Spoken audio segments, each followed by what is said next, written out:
Okay, so now in this part of the challenge, we are going back to our real number system challenge once again, and we are going to look at the percent decrease. So in the previous step, we looked at when we increased our statistic by 10%.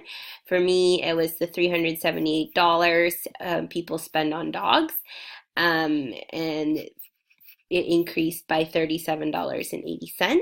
And I did a table of values, I graphed it, talked about slope triangle. So we're going to do the same thing, except this time it's with a percent decrease. So my project,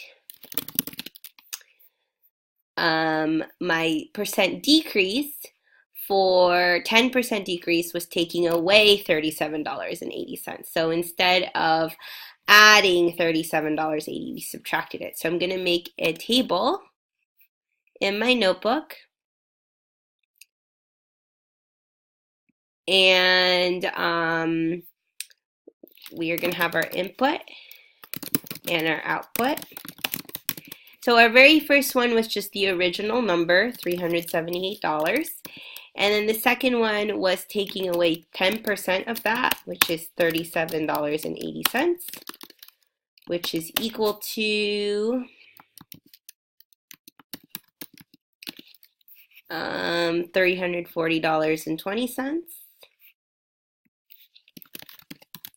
And then doing the same thing, taking away another $37.80, and so on and so forth. So for you, you are going to fill out your data table for your 10% decrease, and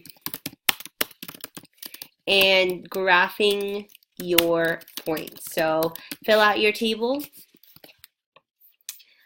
with your 10% decrease, and then graph your values, just like we did with the 10% increase. So make sure you have your XY value, or your x-axis, y-axis, create your graph, and then draw a slope triangle. So again, a slope triangle is your horizontal change and the ratio of your vertical change over your horizontal change, so your change in y over your change in x.